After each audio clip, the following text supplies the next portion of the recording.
观众朋友们，大家好，欢迎您来到老梁故事会，我是老梁。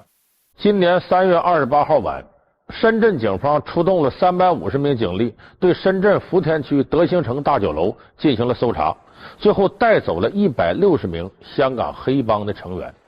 据说这一天，香港最大的黑帮和盛和在这个酒楼举行了一次关于选举话事人坐馆这么一个仪式。那么这个新闻呢，也使大家非常关注香港的黑帮到底是怎样一种生存形态呢？我们看到的香港黑帮电影到底说的是不是真的呢？香港黑帮深圳聚会被警方抓捕。香港黑帮老大们和他们的帮会成员当时正集结在这个酒楼里。一个以暴力为后盾的群体，在如今的香港有着怎样的生存状况？又奉行着怎样的隐秘规则？我们从来不认为我们是个黑帮，他是骗人的。他真的都能不偷不抢，然后都求上进的话，他就不需要混黑道了嘛。从香港开埠到经济腾飞，到法治健全，黑帮又如何一步步从鼎盛走向没落？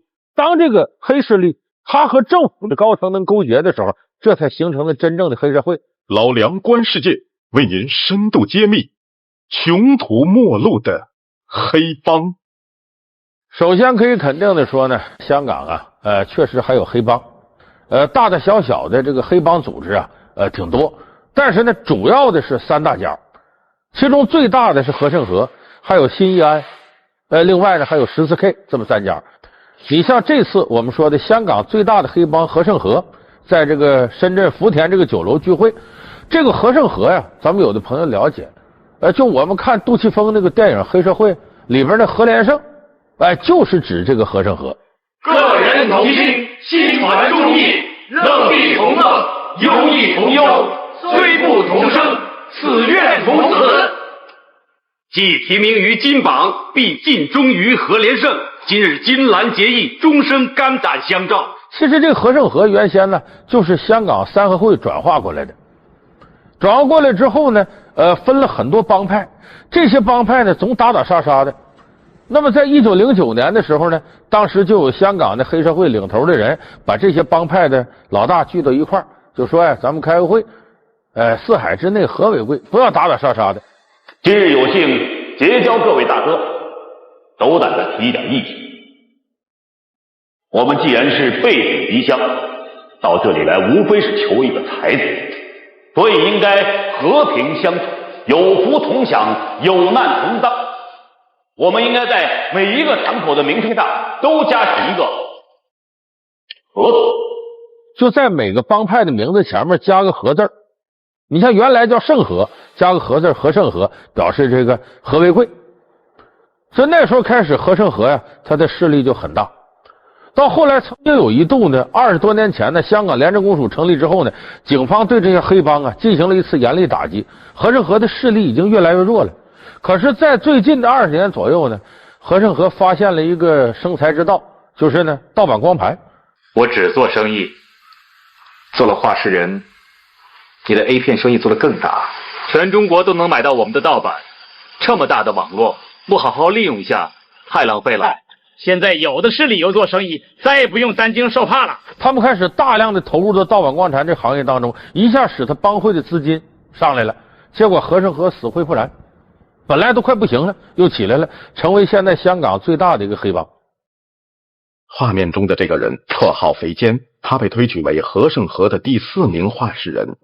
2013年3月28日，肥坚假借与内地女友订婚，请社团成员北上，在深圳德兴酒楼设宴，暗中举办选举仪式。阿乐不是不好可他做话事人好像还差一点。乐哥最为兄弟着想每次兄弟有难，他都一定会尽力帮忙。但是呢，我怕他实力不够，他管的左蹲一向处于下风。我们大脚嘴一定支持乐哥。警察，护士打电话，把身份证拿出来。电影中的画面在深圳酒楼中真实上演。香港警方与深圳警方连日部署，出动300多名警力，封锁酒楼出口，带走了160名黑帮的成员，包括13名大佬级人物。据香港警方通报，2009年的2个话事人各为保明和鼠仔，可有元老指出保民贿选，提议由双英清代替保民，三方都不退让。最终，何胜和由3个画事人共同领导。今年的争夺更为激烈，之前已宣布产生了3位画事人：紫藤、阿密、笨百光。但另有元老支持肥坚顶替阿密，阿密拒不接受。最后3个画事人又顺势变为了4个。此次在深圳举行夜宴的目的，就是为了选出第4名画事人肥坚。你像这一次，这个何胜和在深圳是干嘛呢？就是选举画事人坐馆。有人说什么叫画事人坐馆？坐馆呢是这个座位的座，这个茶馆的馆。坐馆的意思，广东话叫画事人，搁咱们话说就是老大，选举老大。有的人说都奇了怪了啊，这个黑社会还搞选举，那可不吗？他也得有个继承人呢。你看这个新义安，他是以世袭制的，就等于是家族企业。那个14K 呢，有点像春秋战国，各立山头，谁也不服谁，一个老大象征性的，下边各管各的事，这老大也没有多大实权。唯独这个何胜和，有人说他为什么在现在他这个规模还不散，政府那么打压，他还有存活的很大的这个生命力，就是根据他内部这体制而言。黑社会搞民主，搞什么不好？搞小圈子选举，像新吉那样，老爸传儿子，就不用争不用吵喽。人家选画事人啊，比香港选特首还早100年呢。你看这次他在这个深圳福田不搞一个选举人大会吗？这是什么概念呢？他是每个单数年是选举年，双数年上任，每一届坐馆呢，任期是2年，不能连任。2年选一次，这个人做做，那个人做做，社团不能让一个人独大，要平衡。就是2011年选了，2012年、13年你当2年，13年又选举，选14年、15年的，这个每2年算一任，选2个这个画事人。他选举方法就是呢，就是他帮中有些元老，然后还有一些过去的做过这个画事人的，把他们找来，这些人1人1票。我年轻的时候就已经由叔父们选画事人了，那个时候我就想，这些老东西已经一把年纪了，没权没势，凭什么？后来我才知道是辈分，他们说的话大家会尊重，如果谁给的钱多就选谁，我们毫无公信力，还要我们干嘛？社团不能让一个人独大，要平衡。我选阿乐。然后咱们推举哪些人适合当这画事人，然后最后投票。比方说有6个人参与选举，其中前2名得票前2位的，一个管社团的大小事，一个管社团的财务，他是这么来的。所以这一次呢，深圳警方呢，为什么说能在福田带走160多个黑帮成员，就是每到香港这个黑帮画事人选举的时候，那底下也明争暗斗，也拉票，我挤兑你，你挤兑我。阿乐做最合适，现在大迪势力最大，大迪做事不公平啊！阿乐真心为社团，每个人都会说自己为社团做事，难道说为自己吗？你收人家很多钱啊，干嘛处处逼人呢？什么规矩？上届我要选，你们这些老家伙说我辈分不够，现在跟我说规矩，你是官的领导，不是我用钱捧你，你能有今天啊？非常容易出现火并的事，所以香港警方这时候都高度紧张。每到选举这个时候，警方都布下眼线、用卧底什么的。是不是叫大迪啊？干嘛？你叫大迪没什么大不了。现在怀疑你从事黑社会活动，你说的？带上，记不得人吗？弄得这些帮派觉得挺费劲，所以他们北上呢，想到大陆来试试。结果没想到在这儿呢，咱们警方也把他给控制起来了。香港第一黑帮何胜和号称帮众20万，画事人推举，透视了帮内利益争夺。香港其他帮派又有怎样的生存现状？黑社会究竟黑在哪儿？老梁观世界，穷途末路的黑帮正在为您播出。那么另外2家呢，也存在这个问题，比他这个规模小点，一家叫新义安，一家叫14K。这个14K 呢，是在上个世纪40年代的时候，国民党有个军官叫葛兆煌，他来到这个香港呢，当时呢也是秘密发展国民党的势力，就接受了这块一个民间帮派组织叫洪门忠义会。然后后来呢，这个名字也不方便使用了，就以他总部在香港一条路上的14号，就以这14号命名，后来叫14K。这个14K 呢，里边帮派林立，互相之间矛盾很大，你抢我，我抢你的，这里边有点乱七八糟，势力也没发展起来。再有就这个新义安，新义安呢，原来是从万安帮里分出来的，叫义安堂。最开始这个人呢，也是来自国民党，后来是国民党的少将，名字叫向前，他姓向，叫向前。他这个新义安里头呢，人比较少，大概就2-3万人，但是组织特别严密，轻易的呢，不乱七八糟，不做渗透。你像在80年代的时候呢，这个新义安瞩目方向就开始拍电影了。咱们可能有不少人看过那个香港电影片头呢，监制向华胜、向华强，这哥俩就是向前的后人。这是目前香港3个最有名的黑帮，就是我们说这个和盛和、新义安，那个14K。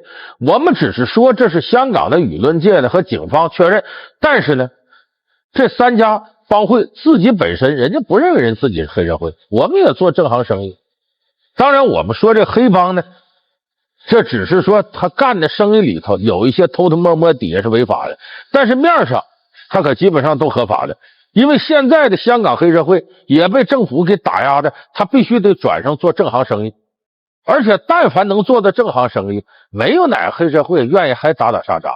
咱们有的朋友就有个误解，说这黑社会就砍人打打杀杀，其实不是。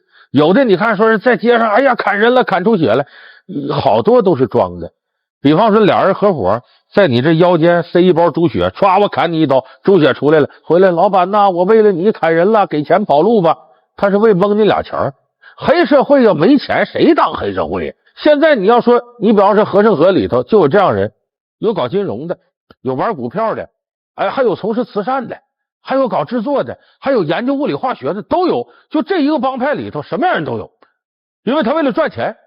所以你有时候你这样说这个人就黑社会，你从外表看文质彬彬的，比那博士还像博士。现在跟以前不一样了，做生意要用头脑，混黑道也要用头脑，打打杀杀终究有玩完的一天。以前你穿 T 恤牛仔裤，现在呢穿西装打领带，斯斯文文的，这就叫继父。所以现在这黑社会不是我们在黑帮电影里想象的什么山鸡呀、浩南呐、古惑仔呀，挥刀就砍人。那你要这么想，你有点太 out 了，那都是黑社会的极低级的形式。晚来香港100年一书中记载，古惑仔的出场费大约是100至200港币，这个行情还得随着出场事件性质的不同而变化，最重要的场合500元。所以现在香港黑社会武斗一次代价很高，打一场架社团几乎要破产。因此目前黑社会组织都以晒武力的方式进行谈判，双方一般都不携带武器，最终以动员人数多寡、阵容整齐程度来判定胜负。他们本身并不想打架。实际上香港治安环境很好，香港警务处的统计资料显示，2009年香港以每10万名人口计算的罪案比例为1108宗，而美国纽约是2378宗，加拿大多伦多是6689宗，英国伦敦是11300宗。所以我说到这儿呢，有的朋友就觉得，哎呀，这香港这个黑帮，不都听说香港法治社会吗？要说这个法治社会，它怎么能还有黑帮呢？为了说清这个问题，咱得从头说。这个黑社会黑帮，它的基础就是暴力。最开始黑帮的形成源头是什么呢？你比方说原始社会、奴隶社会中，谁拳头大谁有理，就是每个单个人呢想要维护自己利益，往往就用一种暴力，这一暴力就乱套了。后来呢，国家形成了，你比方说一个个小国家，那么大家就公认，为了让这个社会能够秩序化，咱们就把自己手里的暴力权力往上交给国家，国家才有权利行使暴力，私人就没这权利行使暴力。可是呢，如果当这个国家治理的不清不楚的时候，或者这都乱起来了，那么有一些私人呢就组织成一个帮，继续把私人的暴力、个人的暴力结合到一块儿，那这样他们就拥有了多数对少数的这种优势。所以在这个时候，它形成了黑社会。也就是说呢，他们不愿意把手里的权力交给国家，我们自己组织自己干。如果国家对他们打压不利，他们就成功了。所以你从这个角度来讲呢，黑社会就是呢个人不愿意把私人的这种暴力权利上交给国家，我搁到自个儿手，大伙儿弄到一块儿来行使暴力。所以这个是黑社会一开始形成的。可是呢，这种私人暴力的结合必然不被国家机器所接受，是国家机器打压的。所以这个私人暴力的这种团伙呢，它就要隐藏起来，尽量呢不要让大家识别出来。所以咱们说黑社会，黑社会这个黑指的是隐藏这个黑。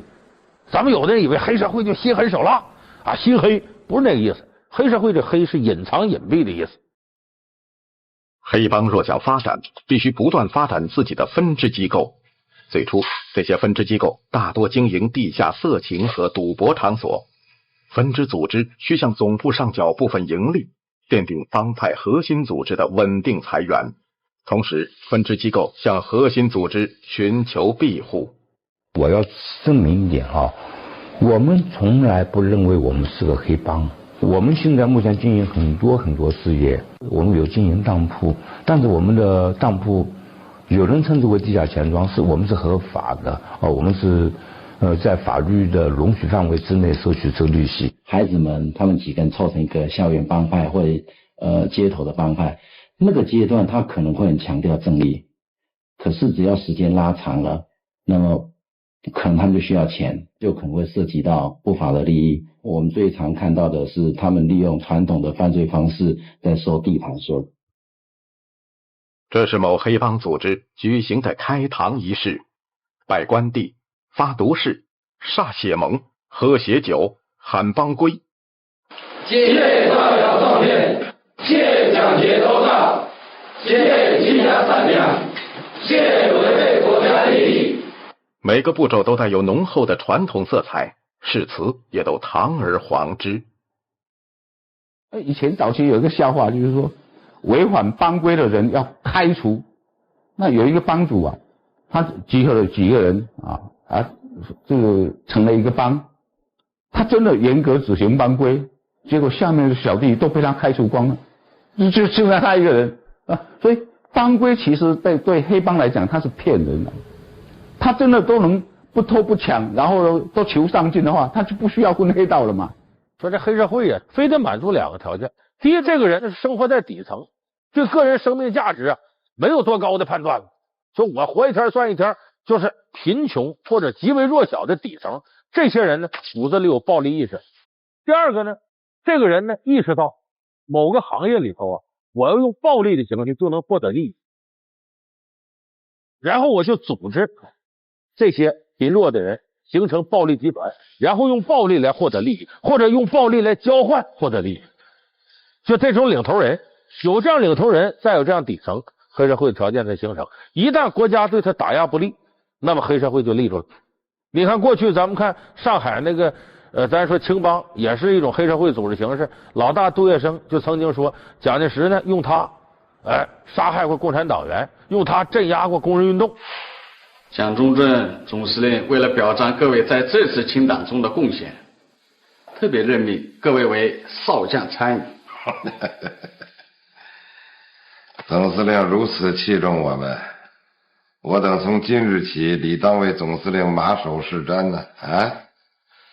北上，你这次功劳最大，有什么想法说出来？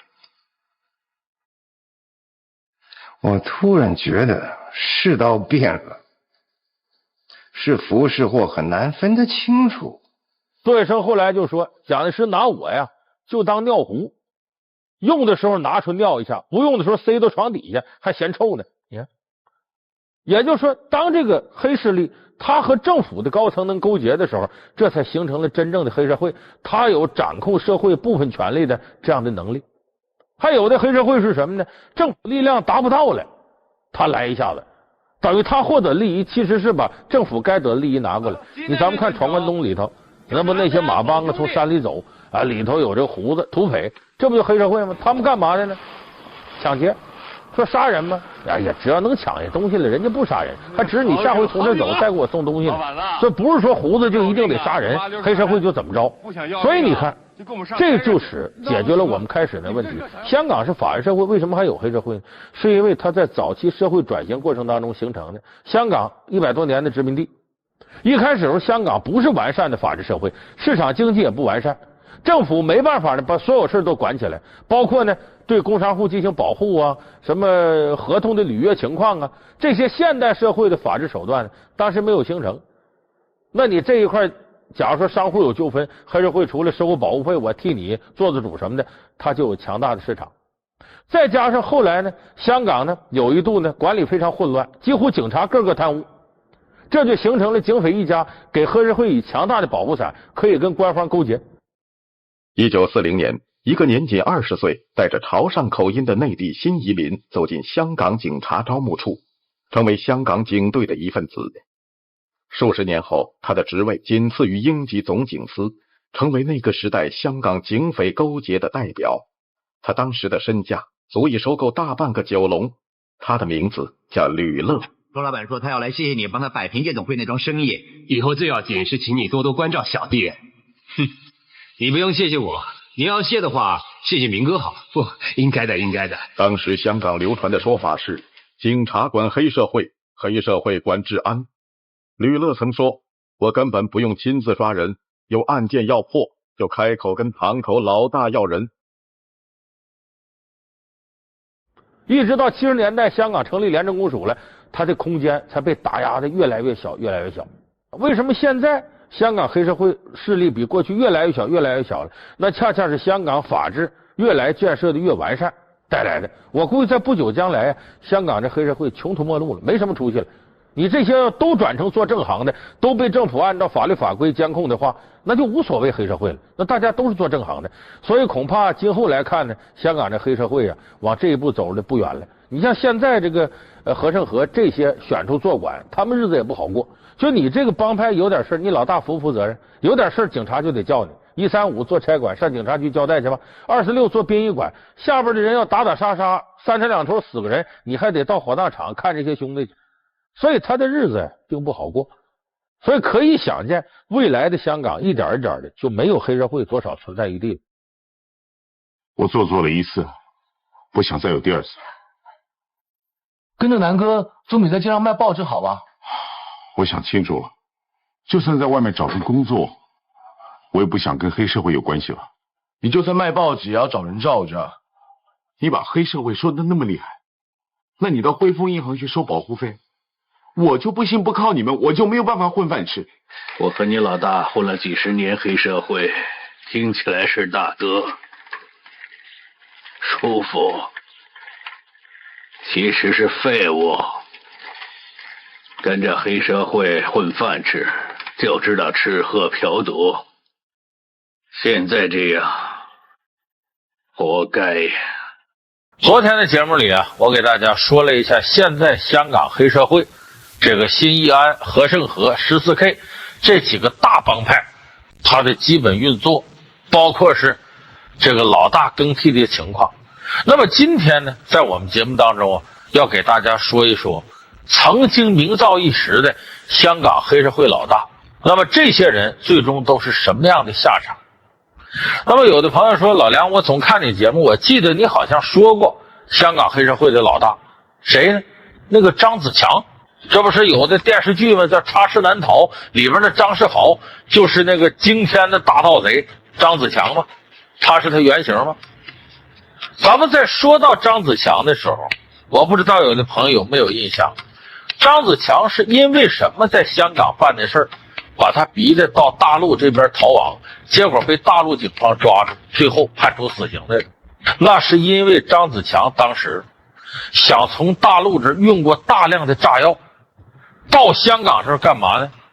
他准备用这些炸药储存起来炸监狱，要从监狱里救出一个人。结果这个炸药安放的过程当中被警察发现了，所以张子强一看不好，才跑到大陆这边了。那么他要救谁呢？他救这个人名字叫做叶继欢，曾经跟张子强联手干过一些事儿。他的原型是谁？我们说这个叶继欢就是插翅难逃里边那个大圈仔杨继光的原型。这个在1996年的时候，张子强曾经想要和这个叶继欢联手干个什么事呢？绑李嘉诚的长子李泽钜。结果那时候叶继欢在96年呢被抓进去了，所以张子强只能孤身犯险，领着自己的人干了这个事儿，然后在身上绑上炸药，跑到李嘉诚家里头，从李嘉诚手里勒索了10亿港币的这个赎金。李嘉诚最后也没报案。这是张子强犯的惊天大案当中的一个最引人注目的，总共勒索了10亿酬金。那么说张子强怎么这么倚重这个叶继欢，甚至最后要弄了炸药炸开监狱救他？这叶继欢是香港黑社会里边鼎鼎大名的一个老大级人物，但是他不是新安的，也不是和盛和的，也不是14K 的，他是哪儿的呢？笼统的管他叫大圈帮。咱们看过《插翅难逃》的朋友知道，大圈帮是什么意思？就是来往于内地跟香港之间来回游走的，大多数都是内地的，广东广西哪儿的人都有，过到香港犯罪，然后随时又能跑回来，然后再过去，这样的人叫大圈仔，他们犯罪的团伙叫大圈帮。这个叶继光是大圈帮里边鼎鼎大名的人物，他17岁呢从这个内地偷渡到香港，一开始呢身无分文，干什么活由于不是香港人呢，说话有口音呢，人家还歧视他。他当时就心里产生了要报复社会，要成为有钱人这样个梦想。在1984年开始，这个叶继欢就开始专门打劫什么金行啊，走的这些包括银行啊，包括卖那个贵重的表的，打劫这样的地方。结果在这个84年前后的时候，他打劫了5家这样的地方，最后呢警察把他抓住了，把他判了16年。结果在89年的时候呢，他借着说我要去治病，有病，人警察带他到这个玛丽亚医院治病，他把玻璃瓶敲碎了当成凶器，劫持医院的护士当人质跑了之后没2年，91年的时候，这叶继欢重出江湖，这回鸟枪换炮，拿着什么 AK-47 这个武器去打劫，连续打劫了多家金行。结果警察跟他交火的时候呢，拿着 AK-47 火力非常旺盛，最后他全身而退。1996年5月13号的时候，叶继欢很长时间没作案了，这回又从内地呢潜回香港，准备拿着大量的枪支回来准备作案。结果在路上的时候呢，跟香港的巡逻警察遭遇了，双方开火了。这次叶继欢恶有恶报，一枪打到下半身上，打的叶继欢半身不遂，你现在坐在轮椅上接受审判，进了监狱被判36年。以他这岁数，这基本就无期了。这叶继欢就进到监狱里头，他也不思悔改，在监狱里蹲了13年以后，你看1996年13年以后，2009年的时候，他这不半身不遂吗？人家监狱里的这个狱警助理给他清洗下半身，这不长疮了吗？给他清洗。这个时候他从桌上还拿出个笔来，一笔一下子还插到人脖子里了，造成这个狱警重伤。也就是说叶继欢改造了这么长时间，凶顽本性不改。所以叶继欢在香港呢是很出名的一个黑社会分子、犯罪分子。他原先由于张子强这个事迹把他给带出来，其实叶继欢在香港名气是非常大的。那么当时这个香港黑社会，我上一期说过，到1997年前后的时候，这是个分水岭。因为97年回归了之后呢，咱们这个大陆派过警方去了，对香港的赌场什么整治的很厉害，尤其这个地下黑社会加大力度打击。当时就有好多这个地下黑社会这些人未雨绸缪，在1997年之前就琢磨香港回归了，咱们没好日子过了，这不澳门还有些年的吗？咱们跑到澳门去。这说实在，从90年代初就有这个香港黑社会这么打算，准备在澳门那边呢争着开赌场吃这碗饭。可是和澳门呢黑社会发生了冲突。澳门黑社会叫什么呢？最大的帮派也叫14K。但澳门这个14K 跟香港14K，我们说了，这是若干年前呢，40年代的时候，国民党军官葛兆煌收洪门中议会，把洪门中议会呢改成14K， 双方是同源，都是从这儿出来的。但是后来发展各的，没关系了。这时候香港黑社会过来呢，跟澳门这个14K 就交上手了。澳门这个14K 领头的呢叫尹国驹，江湖匪号叫崩牙驹，就他这牙呀上下不齐，管他崩牙驹。这个尹国驹呢带领着自己弟兄，把香港黑社会给打退了，捍卫了澳门黑社会的权益。当时呢，他等于一统了澳门黑社会。当时有人说他的权力比回归之前的澳督都大，比澳门的总督都大。那么当时这个尹国驹他之所以有这么大力量，是在之前他就已经把澳门黑社会弄得差不多，成了最大一个老大。他本身也是苦出身，后来靠贩毒积累了财富，然后迅速涉足赌场，因为他弟弟吸毒，最后吸毒过量了，他死了，他从此就不碰毒品了，改向赌场了。所以经过把香港的这些黑社会打跑了，这个崩牙驹成了澳门黑社会的最大一个。他跟澳门警方在98年发生冲突，澳门警方呢怀疑他呢涉嫌杀害澳门警方一个坚决打击黑社会的这么一个警司，调查他，就把他给抓起来了。结果澳门他下边的党徒在14K 这些人不干了，开始疯狂的又是烧车又是游行什么的，什么招都使了。当时澳门的治安几乎要失控了。那么这种情况呢，当1999年澳门不要回归了吗？澳门回归之前，咱们这个内地的警方派了大量的人力，配合澳门警方，把整个14K的团伙的主要成员该抓全抓起来了，结束了尹国驹的时代。当时给尹国驹判刑了，判了13年。尹国驹得蹲到什么时候？明年12月份，2012年12月份他才能出来。那么在尹国驹被抓进之前呢，他投资1700万港币拍了部电影，就吹嘘他自个儿的自传体电影，讲他前半生怎么回事。这个名字叫《濠江风云》，我估计可能有的观众朋友看过，主演是任达华、方中信、郭可盈和郑则仕，就那肥猫他们主演的。结果这个尹国驹呢没等看着这电影呢就被抓进去了，反而这个电影呢成了控告这个崩牙驹的一个素材。所以这个尹国驹呢最后也是没什么好下场。那么说到电影，咱们就不得不提到和电影关联最大的黑社会老大向华强、向华胜。这哥俩呢，咱们不少朋友呢看过他们投资拍的片子，出品人向华强、向华胜。你一看这个，可能有的想起来，这华谊兄弟王中军、王中磊，可不也挺像乎的？向华强、向华胜呢，是香港新义安这个黑社会帮派的龙头老大。这个帮派呢是世袭传承。这哥俩的父亲叫向前，是原先国民党的少将，在1919年在香港创立了新义安。后来到1953年呢，这个向前呢因为涉嫌非法政治活动和黑社会活动，被撵出香港，迁到台湾去了。这样香港新义安呢，由他的儿子长子向华岩接替。结果这向华岩和他自个儿儿子在经营这个新义安的时候，也被警察抓起来了。到1986年的时候，向华强、向华胜哥俩接手新义安。但是这哥俩非常聪明，他发现按过去打打杀杀那么干不行。所以在1987年呢，哥俩投资建了一个永盛电影制作公司。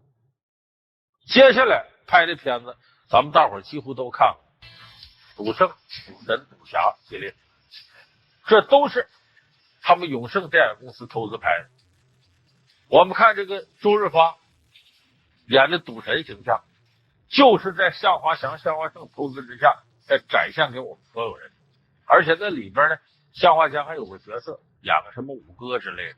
后来呢，他们哥俩呢投资的片子100多部片子，得有将近一半是跟黑社会有关，跟黑帮有关。所以香港黑帮电影啊，这哥俩算立下汗马功劳了。但也难怪他俩本身出身这个非常熟悉。后来2005年的时候，杜琪峰不拍黑社会吗？就是向华强投资的。那里边黑社会不叫新纪吗？最后有的人一调查一琢磨，就是写这个新义安的事儿。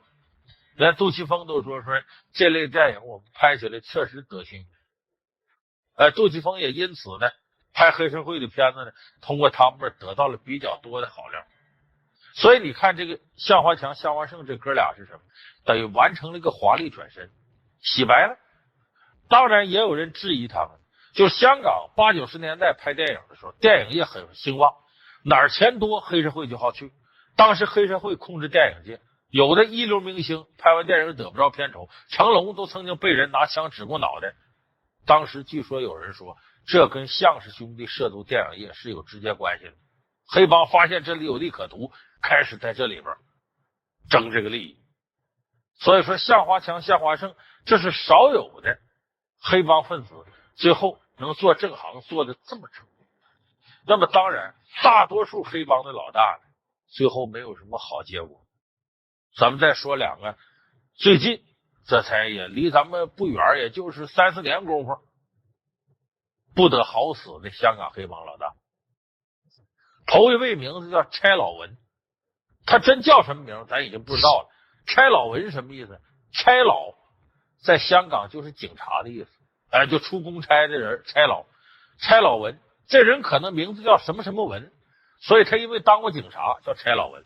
说这靠警察当黑社会，这个差老文呢是香港14K 这个团队里边鼎鼎大名的元老级的人物。他1969年当警察，到1973年呢，这4年间他干的什么呢？反黑组，就专门跟黑道打交道，就警察反黑，他干这个。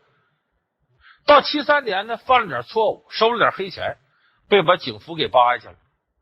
他索性呢，我就下海了，干脆我就当黑帮了，就加盟14K了。他给14K前后打拼了将近30年，后来因为呢贩毒，在美国被抓起来了，因为证据不足又把他放了。回到香港呢，得了鼻咽癌，这下子治了挺长时间，治好是治好了，他也心灰意冷，一点点就淡出江湖了。但是差老文淡出江湖呢，他在这个行内的人脉厚啊，他当初从警察出来，靠着黑白两道的，很快他就立住脚了，他人脉很厚，也手里也有钱。淡出江湖以后呢，别的毛病都去了，也不吸毒了，不什么，但赌他戒不了，好赌，这个人特别好赌，而且他一赌一场那都100万港币级的。有一次澳门赌场专门给他有一个赌台，编号是77号赌台，就是他的。为啥77呢？2期加起14，他不14K 出来的吗？你看他当时在帮中就这样的地位，特别好赌。结果在2000年的时候，有一次一个地下赌，一晚上豪赌输了500万港币。他当时就怀疑对手作弊，就拒不付钱。那个对手也不好惹呀，也是14K 的一个元老啊，他俩为这事就争上了。结果长达8年时间，到2008年他也没把这笔账还了，这赌债也没还。结果那个老大受不了了，找人开始琢磨他，把他绑架了。后来也没拿出赎金来，就把他给杀了。大卸8块，说8块夸张，大卸7块，把尸体切成7块。后来警方发现这尸体了，经过 DNA 对比，经过他手上戴的戒指才断这是差老文。而在这个之前，他家里都给他举行葬礼了，好多这江湖大佬黑帮的都来参加他葬礼来了。他媳妇儿还写着4个字沉冤昭雪在那放。这个案子一直到什么时候？就是前几个月，今年2011年的9月份，香港才把这案子彻底破，也把他那个跟他作对的黑帮大佬给抓起来了。总共是12个人涉及这个案子，判了有快18年的最少，多了有快25年。就这是轰动香港的一个跟黑社会人物死亡有关的这差老文。那么最近一个死亡的大佬呢，我说这死亡不是寿终正寝，是横死的，是谁呢？这个人叫李泰龙。李泰龙呢是新义安这个黑帮的10杰之一，管哪儿呢？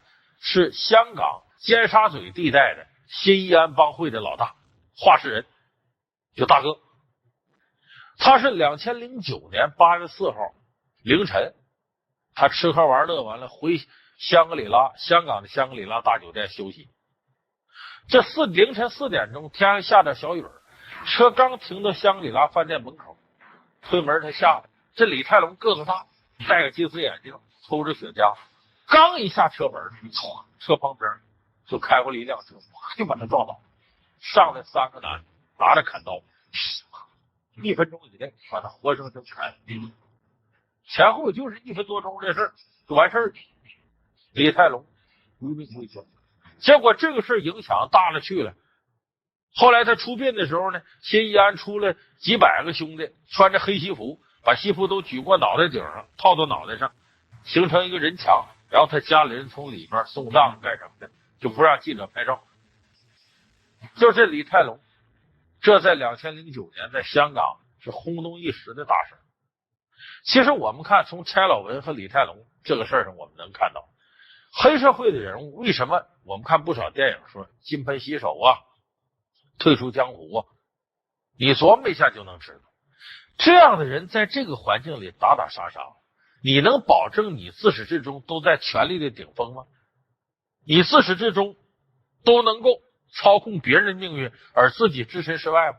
你不一定能做到。常在河边走，哪有不湿鞋？这种刀头嗜血的日子呀，说白了风险是无处不在的。你这么对付人家，人家就可能这么对付你。而且江山代有才人出啊，这前浪容易被拍死在沙滩上。所以这种打打杀杀的日子呢，很多这个黑社会到一定程度，我金盆洗手了，我不干了，我退出江湖了。可是电影里不也说吗？有人的地方就有江湖，你怎么退出？有不少帮派大佬也由于跟过去千丝万缕的联系，最后犯事了。你看刘德华主演那个片子叫《武义探长雷洛传》，雷洛也是黑白两道通吃的，既当警察又是黑社会。这么雷洛最后一看，香港要真抓黑社会了，不好了，他跑到国外去，有一个信条，我再也不跟原来这些人接触，这才有可能独善其身。可是你干过这个，你想不跟这个接触，怎么能做得到呢？所以江湖恩怨呢，它不是你一时半会儿能解开的。所谓黑道这些丑恶的地方，就在于错综复杂的利益，和你一旦上了贼船，你就很难下来。所以咱们现在有的年轻人啊，90后有些孩子跟外边人混一块讲义气，结成帮派犯罪吧，没有任何好下场。拿混社会当本事，这绝对是走下道了。所以现在来看呢，这混黑社会，我们也看到在香港那边都不吃香了，你何况你在我们这儿？当然我们没黑社会，我们只是有黑社会性质的犯罪团伙，但是只要你扎到里头，那个感受是一样的。古惑仔是没有前途的，所以咱们不能有的年轻朋友看了香港电影就热血沸腾，咱也出去砍人吧，那算什么正道呢？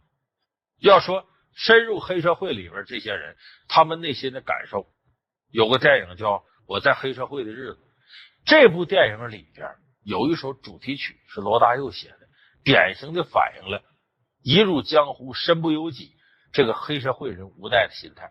咱们这期节目结束的时候，咱们一起来听听罗大佑这首歌。今天我和大家说的是一部香港的黑帮电影代表作，名字叫《野兽刑警》。为什么说这部片子呢？咱们得先说说这个香港黑帮电影。在世界范围之内保持影响力的香港电影，应该说香港黑帮电影是个代表。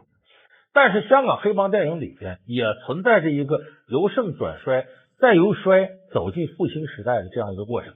而我们今天要给大家说的《野兽刑警》，恰恰是香港黑帮电影由盛转衰，然后开始积极探讨新型黑帮电影的这样一部代表作。我们先来看看《野兽刑警》的主要故事情节。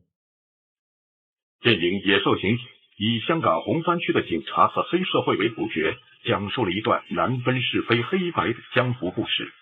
黑虎队督察由王敏德饰演的张麦克，为人脾气火爆，嫉恶如仇。由于在执行任务中多次开枪打死嫌疑犯，他不得不被下放到环境复杂的红番区。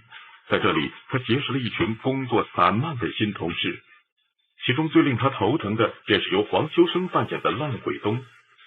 烂鬼东是警队最为资深的老警察，但同时也是一个脚踏黑白两道的边缘警察，与黑帮老大辉哥称兄道弟，在黑帮有极高的声望。影片从黑帮老大辉哥的潜逃开始，烂鬼东为了兄弟义气，竟徇私放他一把，让辉哥成功潜逃。然而这一切都只是开始。随着辉哥的潜逃，辉哥身边的小弟涂丁华成功上位，尽数抢夺了老大的地盘。没过多久，辉哥成功偷渡回到香港。当他得知涂丁华借机上位时，便怒气冲冲地找他算账。可是没想到，却被阴险的涂丁华一刀砍死。得知这一切的烂鬼东发誓要为辉哥报仇，他吃光了一袋摇头丸来麻痹神经，一个人杀到了涂丁华的老巢，跟他展开了生死搏斗。我们刚才通过这个故事情节，你大概能看到，就是这部片子里边，它并不像以往黑帮电影那样着眼于大砍大杀，着眼于大场面。这里边无论是这个警司麦克还是烂鬼东，这里边所谓这几个相对来说比较典型的刑警角色，其实都是生活当中不是特起眼的小人物。他没有我们想象当中这里边有那么高大全的英雄形象，或者那么惨烈的场面。也就是说，这个时候开始，香港黑帮电影已经开始一点点的转入到对人性的关注上，对小人物的关注上。那么当时《野兽刑警》这部片子收获了非常多的荣誉什么金紫荆奖啊、金像奖啊，反正拿奖拿到手软，好评如潮。那么我们今天就结合《野兽刑警》这片子，给大家梳理一下香港黑帮电影的起起落落。香港黑帮电影的第一个发达期什么时候呢？从1984年开始到90年代中期，这段时期准确来说是吴宇森领衔的英雄江湖时代。首先他是张彻在1984年呢拍了一部《马永贞》，马永贞呢是反映上海滩黑帮的事儿。那么这个整个的片子里边呢，体现的就是一种英雄气概。什么叫英雄气概？不是说你得势的时候你是英雄，你落魄的时候你也得有英雄气概。马永贞就是反映这个。所以他当时用的几个主要演员姜大为啊、狄龙啊，成了当时鼎鼎大名的硬汉。到86年，吴宇森横空出世，拍了一个《英雄本色》。那么《英雄本色》当时就是呢，把没落时候的英雄这个形象发挥到了极致，这在当时被受到广泛追捧。而且这种江湖英雄有一个特点，他是黑帮片不假，可是他弱化这里黑帮的打打杀杀，强化这里黑帮人物的道义。义薄云天，为朋友两肋插刀。所以当时这种是是非非、混沌不清的江湖恩怨，是英雄江湖的一个主要特点。正因为他模糊的这个背景，这里边出现的正义与邪恶之间的交锋，主要是存在于黑帮内部，而不是黑帮和警察之间。这里边警察出现呢，往往是领导委了过来收尸来了，这警察；或者有警察形象出现呢，也是相对比较中庸，不是这里的主要角色，无非就是为了维护所谓的社会正义的，不要让黑社会把事闹大，是这样一个平衡情节的形象。所以我们管这时候黑帮电影呢，可以当做一种理想化的江湖。这个理想化的江湖呢，它并没有完全脱离实际，打打杀杀这事都存在，激烈的人与人斗争都在，但是呢，主要人物被无限的拔高了，而这种拔高呢，非常符合我们心目当中对英雄那种完美主义的想象。所以吴宇森领衔的这个江湖美学在当时大行其道，像这个《英雄本色》呀、铁血双雄啊、辣手神探呢，把我们看的一个个的血脉奔张。那么这种片子进入到90年代中期以后，黑帮片进入了第二个时期，就是它的没落期，我们管它叫漫画型的黑帮片。因为当时有一部标志性的片子《古惑仔》1、2、3、3集，本来是从漫画里扒下来的，完了被刘伟强呢把它改编成黑社会电影《古惑仔》系列，也培养了当时一批演员。你看郑伊健演那个浩南，陈小春演山鸡。他由于是漫画的作品，漫画我们都知道它是脱离现实，结果你把这个搬上了电影，你会发现漫画的幼稚显露无遗。这里边人物形象呢显得那么夸张，那么不合实际，你看到的都是一群呢冲上街的拿着西瓜刀连手枪都不用的砍砍杀杀的这样一伙人。所以这个片子上映之后呢，曾经有一段时间呢，它的评价并不高，大家认为对这个青少年呢会起到负面作用，你看了之后只产生了砍人的冲动，而这里头对什么是正义什么是邪恶好像似乎分得不大清楚。而单纯的把漫画人物这种提炼呢，应该说他没有人的基本感情，给我们感觉这里头人呢又变成了一个抽象的人了，一个等而下之的人了，只有基本的情绪啊，基本的情欲啊，基本的生理欲望，别的好像都没了。为了某种东西，好像人就变成了简单的动物了。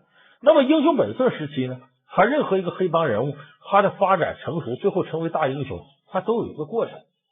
而古惑仔里边呢，有意无意的把这过程忽略掉了，或者简单化处理，好像这个人生来就为砍砍杀杀而存在似的。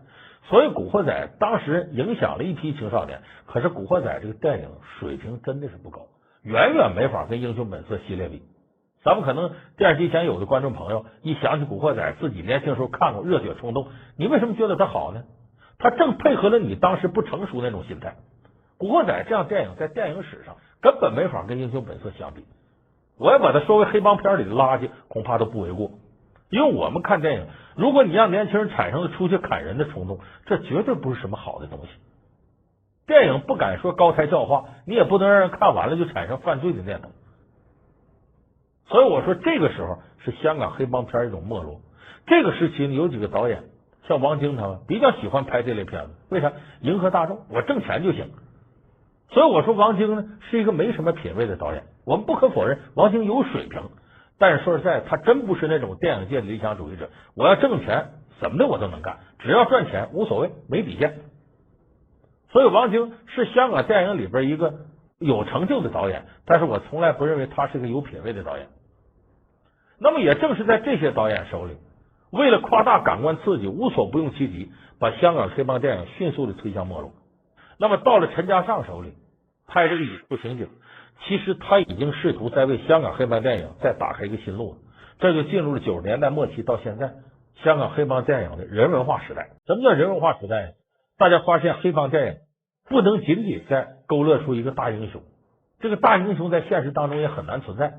大家看多了也不相信小马哥人物存在了，你更加不能整出一批山鸡浩南这种反社会的东西出来，这会被很多人所唾弃。而且这个人物形象也太简单，大脑太过简单，一穷二傻子，没人愿意看这种单纯打打杀杀的。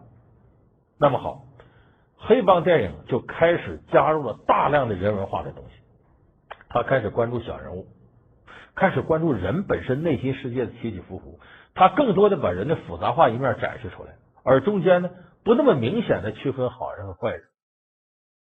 警察也是人啊，警察工作也是为了生活嘛，是吧？没有理由全依赖我们警察。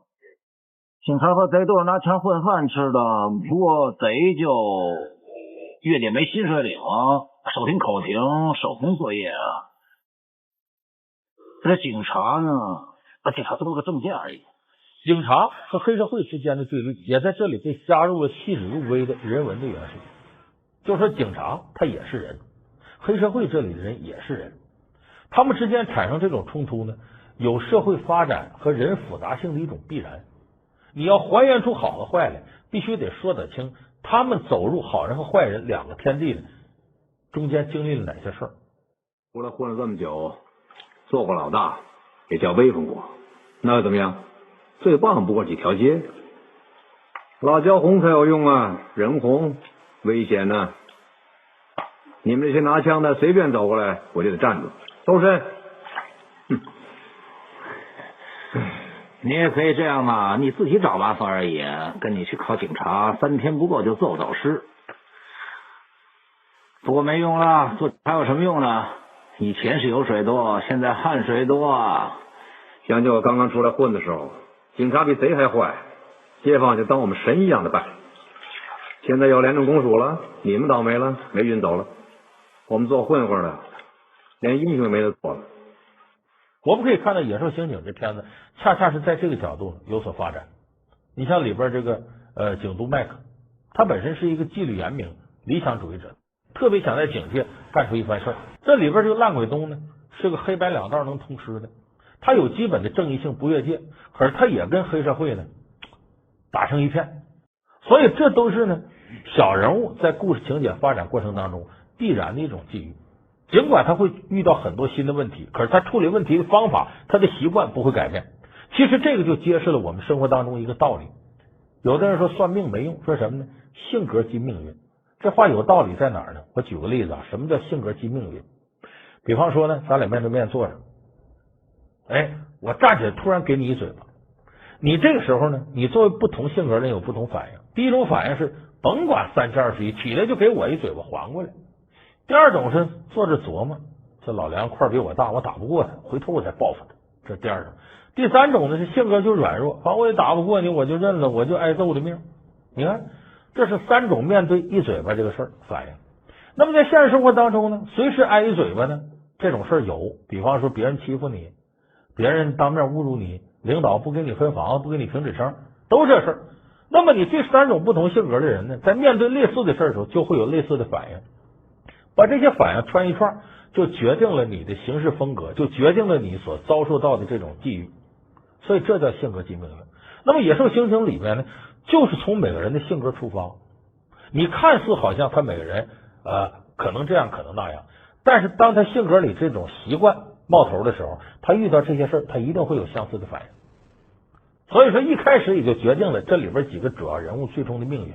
所以陈嘉上拍完了《野兽刑警》之后呢，我们看杜琪峰的枪火，又上场了。这枪火本身也讲的小人物5个人组成一个杀手团队，回过头这5个人按照各自的生命轨迹，按照各自的性格，最后出现了大不相同的结局。所以最终在这种积累之下呢，发展到了这个刘伟强后来拍的《无间道》。他这里边关注的不是顶天立地的人物，这里边也没有一个顶天立地的大英雄。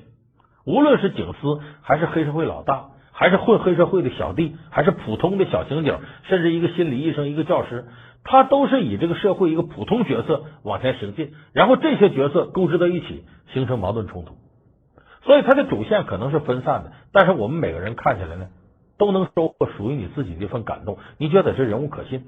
你现在把《无间道》里角色拿出来，你再跟《英雄本色》时期比一比，你会发现他们比小马哥、比大哥成那些人物要可信的多，更不用说跟山鸡浩南这类无厘头的、很滑稽的这种黑社会人物相比了。所以我们说，香港的黑帮电影呢，经过这几年这个将近20-30年的发展吧，现在其实已经回归到了电影挖掘人性的这种本质当中。当然，这个也是跟现在香港黑社会一蹶不振有直接关系。现在香港的黑社会选一个帮派老大，就所谓的话事人，都很费劲，有人想当，有人不愿意当。而想当这人上来之后也艰难无比。现在很多香港的黑社会在选举上都采用现代民主选举的方式，而且很多人讲，我给你交保护费还不如我按时给政府纳税，政府能保护我，你黑社会能保护我什么呀？所以我们想，一个社会里边大家对黑社会这种态度，也恰恰说明了这个政府的管理力度在加大。无论怎么说，政府管理的上位总要比黑社会来控制你要好得多。所以我说，黑帮片在某种程度的没落，也恰恰说明现代香港社会的文明程度在有所提高。这个应该说对香港市民来说是个福音，但是对于我们希望看到精彩激烈、情节波谲云诡黑帮电影这些影迷来说呢，可能稍稍会有那么一点遗憾。因为毕竟艺术虽然高于生活，但它要来源于生活。好，感谢收看这期老梁故事会，我们下期节目再见。